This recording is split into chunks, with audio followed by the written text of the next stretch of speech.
उम्मीद करता हूँ आप सब खैर खैरियत से होंगे। आज की इस वीडियो में हमारे साथ हैं तुफैल, कम्युनिटी फार्मासिस्ट हैं, क्लिनिक्स के ऊपर ये जॉब कर रहे हैं। और आपका तुफैल कितना एक्सपीरियंस हो गया? मुझे पूरे 2 साल हो गए हैं इस वक्त। 2 साल हो गए। और पीछे हमारे हैं इस वक्त शहान, और शहान जो है वो इस वक्त सेल्स के अंदर जॉब कर रहे हैं, CCL के अंदर, और साथ ही आगे मार्केटिंग की तरफ शिफ्ट होने की प्रिपरेशन कर रहे हैं। तो मैं वेलकम करता हूँ दोनों को, और आप सबको वेलकम करता हूँ अपने वीडियो में। अच्छा, अब हम लोग जा रहे थे सफ़र में, तो कुछ चीज़ हम डिस्कस कर रहे थे। डिस्कस करते हुए हमने प्लान किया कि हम इसको रिकॉर्ड कर लेते हैं, क्योंकि काफ़ी काम की बातें हैं जो हम जब इकट्ठे होते हैं तो हमें सीखने को मिलती हैं। हम अपने इश्यूज़ को डिस्कस करते हैं। अच्छा, रिटेल से मुतालिक मैं तुफैल से पूछता हूँ कि मुझे ये बताएं कि एक बंदा अगर रिटेल का बिज़नेस स्टार्ट करना चाहता है, ठीक है, तो क्या ये अच्छा ऑप्शन है रिटेल का बिज़नेस स्टार्ट करना? अगर पाकिस्तान में रहना है तो बहुत अच्छा ऑप्शन है बिजनेस, सबसे बड़ी चीज़। अच्छा, मुझे अब बड़े रियलिस्टिक आंसर करने हैं आपने, और क्विकली आंसर करने हैं। क्या लाहौर या ऐसी डेवलप्ड सिटी जो है, शहर है, जहाँ पे ऑलरेडी इतना बड़ा कंपटीशन है, वहाँ पे इस तरह की फार्मेसी जो स्टार्ट करना या उसमें पेनिट्रेट करना, फॉर एग्जांपल हम कहते हैं कि जी कितने बजट से आप स्टार्ट कर सकते हो, तो आप 40 लाख 50 लाख से कहते हो, लेकिन इसके मुकाबले में ऐसी बड़ी फ्रेंचाइजीज हैं जो ऑलरेडी हर एरिया के अंदर पेनिट्रेट किया हुआ है, और उनका तो स्टॉक ही तकरीबन 70-80 लाख से स्टार्ट होता है। बिल्कुल। एरिया और बाकी चीज़ें तो बात की बात है। तो क्या आप मुकाबला कर सकते हैं उसका? उसके लिए Realistic answer बताइए। हाँ, उसके लिए पहले सबसे पहले हमें जो सबसे बढ़ के होता है कि लोकेशन, अगर लोकेशन आपकी अच्छी है किसी भी जगह पे, चाहे वो ब्रांड के साथ हो या किसी और जगह पे, तो वो किसी ना किसी हद तक चल सकती है। उसके साथ दूसरा ऑप्शन होता है कि आपके पास बजट कितना है। अगर आपने जैसे बड़े शहर हैं, जैसा कि हम लाहौर को एग्जांपल दे सकते हैं, तो वहाँ पे अगर फार्मेसी स्टार्ट करनी है तो 40-50 लाख मेरे ख्याल में बहुत कम है, क्योंकि उसके साथ वाला जो फार्मेसी शायद के बड़ा ब्रांड हो उसमें 1 करोड़ों का सामान पड़ा हो, 3 से 4 करोड़ भी हो सकता है, मे बी 1.5-2 करोड़ भी, तो वो उस हिसाब से आपकी सेल को डिपेंड करेगा, थोड़ा डिस्टर्ब जरूर करेगा किसी ना किसी हद। ये जो एक बिजनेसमैन है जिसने यहाँ बिजनेस स्टार्ट किया फार्मेसी का, वो किस जगह पे मार खाता है जिसकी वजह से वो दिल बर्दाश्ता हो गई या अपने एक्सपेंसेस को मीट नहीं कर पाता, तो वो छोड़ जाता है? कौन से ऐसे फैक्टर्स हैं कि जहाँ पे वो मार खाता है? अब उसमें हम देख सकते हैं कि सबसे पहले जब हम नई फार्मेसी स्टार्ट करते हैं ना, तो वहाँ पे सीधी सी बात है कि कस्टमर एकदम से नहीं आना शुरू हो जाएगा, क्योंकि उसको कस्टमर को हमें बनाने के लिए थोड़ा टाइम लगेगा। उसमें आपकी जो पेशेंट काउंसलिंग है वो भी डिपेंड करती है कि यार जो फार्मासिस्ट वहाँ पे खड़ा हुआ है वो कितना काबिल है। अगर वो काबिल है तो कस्टमर का अगर उसके ऊपर ट्रस्ट बन गया है ना, तो वो चाहे कहीं पे भी रहता है कस्टमर, तो वो ज़रूर वहाँ से आके मेडिसिन लेगा। तो अब डिपेंड करता है कि जो नए नए बनाते हैं ना फार्मेसी, तो वो बहुत परेशान हो जाते हैं, यार मेरा 1 महीना गुजरा, 2 महीना गुजरा, 3 महीने, तो उसमें वो डिसहार्ड हो जाते हैं, यार मेरी सेल नहीं हो रही। जबकि कोई भी हम नया बिजनेस स्टार्ट करते हैं तो उसमें यही होता है कि पहले हम अपनी एक जैसे दुकानदारी कह सकते हैं, ठीक है, वो बनानी होती है, फिर उसके बाद अर्निंग फेज में आ जाता है, फिर बंदे का प्रॉफिट फेज में आ जाता है। मेरे जैसे बड़ा मैटर करता है कि कस्टमर आपके पास आया है तो 2 तरह के उसको रिप्लाई होते हैं कि सर ये हमारे पास मेडिसिन नहीं है। बिल्कुल, ठीक है, मेडिसिन मिलना तो वो तो एक अलग चीज़ है कि है, या तो बंदा कहते हैं मेडिसिन नहीं है, या वो कहते हैं सर मेडिसिन है, आज नहीं है, आपको इंशाल्लाह ये अवेल करवा देंगे, हम आपका ऑर्डर बुक पे नाम लिख लेते हैं। तो कम से कम कस्टमर को ये पता होता है कि यहाँ पे ये फैसिलिटेट कर रहे हैं, कस्टमर को रिस्पेक्ट दे रहे हैं, और एक चीज़ अगर अवेलेबल नहीं है तो वो फिर मंगवा के भी दे रहे हैं।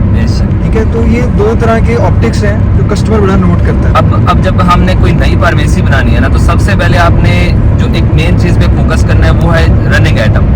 आपने रनिंग आइटम आपने मंगवाने हैं, डेड स्टॉक नहीं मंगवाना इतना, ठीक है। आपने पहले आपने उस एरिया को विजिट करना है कि वहाँ पे कौन कौन सी मेडिसिन, कौन कौन से डॉक्टर बैठे हैं और वो कौन कौन सी मेडिसिन लिख रहे हैं, कौन कौन सा ब्रांड लिख रहे हैं, बिल्कुल वो आपको पता होना चाहिए। अगर वो आपको नहीं पता तो आप डेड स्टॉक मंगा लोगे और वो पड़े ही एक्सपायर हो जाएगा, जो कि आपको बाद में मसला बन जाएगा रिटर्न करते। अच्छा, यहाँ पे हम शहान का भी इनपुट लेते हैं। शहान, चूंकि आप सेल्स के अंदर हैं, ठीक है, तो बड़ी अच्छी बात है कि हम सारी इकट्ठे बैठे। सेल्स के अंदर जब आप जाते हैं, डॉक्टर को अप्रोच करते हैं, फिर आप ऑब्वियसली ये भी कहते हैं कि जी हमारी ये ब्रांड्स जो हैं इनको प्रिस्क्राइब करें। और ये नहीं है कि आप, जाहिर बात है कि सिर्फ मुनाफे के लिए आप उनको प्रॉपर काउंसल करते हैं कि सर हमारा ब्रांड बाकी ब्रांड से क्यों मुनफरिद है, बिल्कुल अच्छा है। अच्छा, उसके बाद आप इन ब्रांड्स को मेक श्योर करते हैं कि किस एरिया में डॉक्टर कह रहे हैं उस एरिया की सारी फार्मेसी पे अवेलेबल भी हो। एग्जैक्टली, हम अपने सबसे पहले कॉम्पिटिटर्स देखते हैं कि यहाँ पे हमारे कॉम्पिटिटर्स कौन कौन से और कौन कौन सा ब्रांड है उनके पास, ठीक है। देन उसके बाद हम देखते हैं कि डॉक्टर जोन्स है वो कौन सा ब्रांड लिख रहे हैं। देन उसके बाद जाके हम उससे अप्रोच करते हैं ठीक है, अप्रोच करके हम उन्हें मतलब अगर हमारा ब्रांड है, कोई भी एग्जांपल दे देता हूँ मैं, अगर मीटेक्स है, वो से मतलब ऑर्थोपेडिक डॉक्टर्स जो उनसे न्यूरो सर्जरी के न्यूरोलॉजी के डॉक्टर्स हम उनके पास जाते हैं, अपना मीटेक्स का ब्रांड लेके जाते हैं, लेकिन उनके कॉम्पिटिटर्स वगैरह काफ़ी बैठे हैं, न्यूरोजन है, ठीक है, मीथेक्स है, ये काफ़ी कॉम्पिटिटर्स बैठे हुए हैं। तो हम उन्हें मतलब इस वे में अपना पॉइंट शो करवाते हैं कि सर बाकी जो उनसे ब्रांड है वो टैबलेट फॉर्म में है, लेकिन हमारा कैप्सूल फॉर्म में है, अच्छा, जो कि पेशेंट के लिए इजी टू स्वेलो है, ठीक है। उसके बाद बिटर टेस्ट मतलब टैबलेट के ये वो टेस्ट मास्किंग हो जाती है, टेस्ट मास्किंग वगैरह हो जाती है। चलिए ये तो फिर मैं डॉक्टर्स को आपने बताया। मेरा क्वेश्चन बिल्कुल कम्युनिटी के ऊपर जाके खत्म हो रहा है जी कि आप फिर मेक श्योर करते हैं कि एक डॉक्टर ने एक प्रिस्क्रिप्शन लिखी, पेशेंट जाएगा उस फार्मेसी पे साथ वाली या कहीं पे भी, कहीं पे भी चला जाए, हो सकता है पेशेंट साथ वाली फार्मेसी से ना ले, वो अपने घर के एरिया से ले ले। एक पेशेंट डॉक्टर को चेक रहा है मॉडल टाउन में और घर है उसका शालामार के पास, ठीक है। तो वो सर कहेगा मैं घर से जाके ले लूँगा। घर जब जाए तो आपका ब्रांड ही अवेलेबल ना हो उस फार्मेसी पे, तो क्या आपका इतना नेटवर्क होता है कि आप पूरे लाहौर की टेरिटरी को कवर करते हैं और वो ब्रांड वहाँ पे भी अवेलेबल होता है किसी भी एरिया में? क्योंकि अगर पेशेंट अगली बार डॉक्टर के पास चला गया और उसको कह दे कि सर आपने क्या चीज़ लिखी जो मिली नहीं, अवेलेबल नहीं है। तो डॉक्टर की जिसको आपने इतना ज़्यादा समझाया है, इतना काउंसिल किया कि वो मजबूर होकर लिखने, वो तो दिल बर्दाश्त हो कहेगा मैं ये आपका लिखना बड़ा ही नहीं अच्छा है। फैक्टर है, मतलब आपने बहुत अच्छा पॉइंट रेज किया है। ये इसमें मैं ये बात करना चाहूँगा कि जैसे कुछ कंपनीज होती हैं कि काफ़ी जिनका नाम होता है, जैसे CCL फार्मा, गेट्स फार्मा, हाइनून, ये एक दिन का एक मार्केट में नाम है। और कुछ कंपनीज होती हैं, मतलब मैं उनका नाम नहीं लेना चाहूँगा, तो उनका मतलब इतना भी स्टैंडर्ड उस तरह से नहीं है, या उस तरह से उन्होंने अपना नाम अभी नहीं बनाया, मतलब उनका नेटवर्क भी इतना मतलब हाई नहीं है अभी। तो जैसे मतलब जैसे मैंने कंपनीज पहले आपको बताई हैं, तो ये इनके मतलब जैसे क्लिनिक फार्मा है, फजलुद्दीन फार्मा, बशीर सन फार्मा, जितने भी चेंज फार्मेसी हैं, इन सब में हमारा स्टॉक इजी टू अवेलेबल है, ठीक है। ठीक है। तो सच हमें ये इशू नहीं आता कि हमारा ब्रांड यहाँ पे भरा है कि नहीं भरा। ऑल फार्मेसी चेंज फार्मेसी हमारा जो से ब्रांड्स है वो अवेलेबल होते हैं मतलब ऑल द टाइम। सेल्स के लिए ये ज़रूरी है कि अगर आपकी बैक पे आपको पता है कि जिस कंपनी के लिए आप सेल्स कर रहे हो उसका नेटवर्क अच्छा है, उसकी प्रोडक्ट जो है एटलीस्ट फ्रेंचाइजीज के ऊपर अवेलेबल है सारी, ठीक है, उनकी चेन फार्मेसीज के ऊपर अवेलेबल है, तो कम से कम डॉक्टर ये कह सकता है कि जी आप किसी भी फ्रेंचाइज पे चले जाए तो ये आपको अवेलेबल होगा। बिल्कुल तो ये बड़ा अच्छा पॉइंट है कि जब आप सेल्स के हवाले से किसी को देखें, स्टार्ट तो आप कहीं से भी करते हैं, लेकिन आप बेटर से बेटर नेटवर्क, अपॉर्चुनिटी, मार्केट और उनका जो एक हिस्ट्री है वो देख के फिर आपने स्विच करते रहना है। बिल्कुल क्योंकि मेरा ख्याल है कि सेल्स और मार्केटिंग में मैं शान से पूछता हूँ कि ये मेरा पॉइंट सही है कि स्विच करते रहना चाहिए बेटर जब अपॉर्चुनिटी एक्सपीरियंस के बाद। बिल्कुल आपकी बात बिल्कुल ठीक है, जहाँ पे आपको अपॉर्चुनिटी बेटर मिलती है आपको वहाँ पे स्विच कर लेना चाहिए। ठीक हो गया। अच्छा, तो पहले मैं आपसे पूछता हूँ कि आपके पास भी कभी कोई इस तरह के सेल्स स्टाफ आता है कंपनीज का और वो कहता है कि हमारी जैसे मल्टीविटामिन रख लें या हमारी कोई और चीज़ रख लें, या फिर आपकी कोई वो सेंट्रल सप्लाई है या सेंट्रल परचेज है तो आपके पास नहीं आते, वो चले जाते हैं सेंट्रल सप्लाई के पास या डिपार्टमेंट के पास कि जी आप जो है सप्लाई करते हैं हमारी सारी चेन के ऊपर? जी बिल्कुल, मैं जैसा कि आपने पहले बताया कि मैं क्लिनिक्स पे काम कर रहा हूँ ना, तो उस हिसाब से मैं अपना एक एक्सपीरियंस आपको बताऊंगा। वहाँ पे जो क्लिनिक्स है वहाँ की सारी जो परचेज है वो सेंट्रल परचेज है। अच्छा, तो वहाँ पे हमारे पास कोई भी किसी भी कंपनी का बंदा नहीं आता, ठीक है।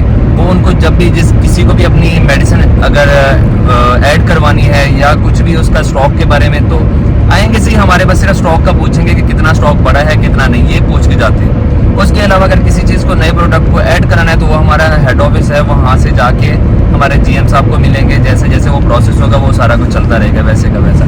तो फिर वहाँ से जब ऐड होगी फिर वो पूरी की पूरी जहाँ पे भी क्लिनिक्स है, जहाँ जहाँ ब्रांच है, जो भी है वो वहाँ तक इजीली अवेलेबल हो जाएगी। ठीक हो गया। अच्छा, मुझे ये बताएं कि स्कोप का मैं अब दोबारा उस चीज़ पे आता हूँ कि 50 लाख मेरे पास पैसे हैं और मैं एक विलेज से या मैं एक तहसील से या किसी और डिस्ट्रिक्ट से बिलोंग करता हूँ। बेटर ऑप्शन क्या है कि मैं एक बिग सिटी के अंदर आके वो 50 लाख इन्वेस्ट करूँ, या मैं फॉर एग्जाम्पल आप तौनसा शरीफ से हैं, बिल्कुल साउथ पंजाब की बेल्ट से, शाहान गुजरावाला से हैं, तो ये बेटर क्या है कि मैं बिग सिटी में आके कहीं इन्वेस्ट करूँ जहाँ पे ऑलरेडी मार्केट इस्टेब्लिश्ड है, या मैं अपने इलाके के अंदर भी वो पैसा लगा के ग्रूम कर सकता हूँ बिजनेस को। बिल्कुल, अब ये बहुत अच्छा पॉइंट है। इसमें क्योंकि ना मैंने ये पता है क्यों पूछा है, मेरे पास एक साहब थे तो उन्होंने कहा जी मैंने बिजनेस इस्टेब्लिश करना है, मेरे पास ज़मीन जायदाद भी है, पैसा भी है, तो मैं क्या करूँ, मैं आगे इस शहर में लगा लूँ या जहाँ मैं रहता हूँ, क्योंकि वहाँ के लोग मुझे जानते हैं, वहाँ पे मेरी एक जान पहचान है, हमें लोग मानते भी हैं, वहाँ पे इज्जत होती है, आपको पता है इन इलाकों में। हाँ बिल्कुल एक ऐसे है। तो उन्होंने कहा कि मैं वहाँ पे इस्टेब्लिश कर लूँ, तो मैं फिर इसलिए मैं आपका सजेशन दे रहा हूँ ताकि मैं उनको भी फिर गाइड कर सकूँ। बिल्कुल बिल्कुल, इस बात में मैं ये कहूँगा कि अगर वो वहाँ से हर चीज़ बेच बचा के या पैसे शैसे लेके अगर बड़े शहर में आता है तो वहाँ पे ऑलरेडी एक बहुत बड़ी मार्केट होती है और सैचुरेशन बड़ी होती है, वहाँ पे उसको अपना कदम जमाने में ना थोड़ा टाइम लग जाएगा, थोड़ा उसको काफ़ी टाइम लग जाएगा। तो अगर वो अपने इलाके में बनाता है तो एक तो उसकी वर्थ है, उसके नाम है, कोई उसको जान पहचान है, फेस वैल्यू है, तो आवाम वहाँ की पहचानती है। अब जो 50 लाख उसने यहाँ पे लगाना है तो यहाँ के हिसाब से कुछ भी नहीं होना। अगर वो 50 लाख वहाँ पे लगाता है छोटी तहसील में या अपने इलाके में, तो वो एक बहुत अच्छी सी, बहुत मतलब जिसमें हर चीज़ अवेलेबल होगी, वो फार्मेसी बना सकता है। और वो दूसरों के से बहुत अच्छी होनी, क्योंकि उनके पास स्टॉक इतना ज़्यादा होता नहीं है। मैक्सिमम वहाँ पे स्टार्ट करते हैं, जो छोटे एरियाज होते हैं वहाँ पे मैक्सिमम लोग अगर स्टार्ट करते हैं 15 से 20 लाख में, ठीक है। अगर जो एक बंदा 15 से 20 लाख में फार्मेसी बना के बैठा है और साथ ही उसके थोड़ा सा आगे करके एक लोकेशन एक देख के अच्छी, वहाँ पे उसने बना दी 50 लाख की इन्वेंट्री डाल दी, अब उससे उसको बहुत प्रॉफिट होना है। क्यों? क्योंकि दूसरों के पास वो चीज़ें अवेलेबल नहीं होनी और इसके पास सारा का सारा स्टॉक होना है, कोई भी चीज़ होगी वो इसके पास अवेलेबल होगी, तो इसका वहाँ पे इसको बहुत ज़्यादा फायदा होना है। जैसे कि मैं अगर सराइकी की मिसाल दूँ, हमारे यहाँ होता है कि पहले हट्टी, फिर पहले चट्टी, फिर हट्टी, फिर खट्टी। मतलब पहले जब हम स्टार्ट करेंगे आपको चट्टी पड़ेगी, आपके नुकसान भी होंगे, घाटे भी होंगे। थोड़ा टाइम गुजरने के बाद आप एक मतलब अपने आप को बर्दाश्त करने के ग्रूमिंग स्टेज में आ जाएंगे, आपको दुकानदारी आपकी बन जाएगी, मतलब आपके अखराजात निकल जाएंगे। उसके बाद जो और थोड़ा टाइम गुजरेगा फिर आपको प्रॉफिट आना शुरू हो जाएगा। तो इसलिए कोशिश करेंगे जब भी छोटे इलाके में फार्मेसी बनानी है तो उससे पैसा जो भी आए उसको निकालना नहीं है आपने, जो नया पैसा आया, जितना प्रॉफिट हुआ वो दोबारा से नए स्टॉक के लिए डाल दें। कुछ अरसे के लिए अपनी जेब को ना थोड़ा टाइट करके रख ले, बर्दाश्त कर ले। वही मिसाल है जो हमने पहली वीडियो में भी आपको दी थी, जो उन्होंने सराइकी में दी है। पहले लॉस है, फिर ब्रेक इवन है कि खर्चे और आपका प्रॉफिट इक्वल है, और फिर एंड पे प्रॉफिट है, ठीक है। तो वही पहले चट्टी, फिर हट्टी, फिर खट्टी, खट्टी मतलब खट्टी मतलब आपको आनी शुरू हो गई है, ठीक है। है। हट्टी मतलब कि आपकी दुकानदारी बन गई, अब आप एक नॉर्मल रेंज में आके अपने अखराजात भी निकाल रहे हैं, सारा कुछ निकल रहा है और खर्चे खुर्चे पूरे हो रहे हैं। अच्छा, तो फिर मैं एक और चीज़ का मुझसे कई लोगों ने सवाल किया कि ऑनलाइन फार्मेसी या online sale purchase of drugs, आपको कुछ इसका आइडिया है और कि ये होता है या हो रहा है, किस तरह से हो रहा है? बिल्कुल ऑनलाइन परचेज होती है और लोगों के घर तक भी जाते हैं। जैसे अगर मैं अपना एक जिस ब्रांड पे मैं काम कर रहा हूँ तो वहाँ पे हम लोगों ने भी एक ऐसे एक कनेक्शन किया फूड पांडा के साथ, तो हमारी कंपनी ने किया सारा कुछ, तो वो हमारी भी मेडिसिन घर घर तक, जिस एरिया में फूड पांडा की डिलीवरी जाती है तो वहाँ तक हम मेडिसिन वहाँ तक पहुँचवा देते हैं।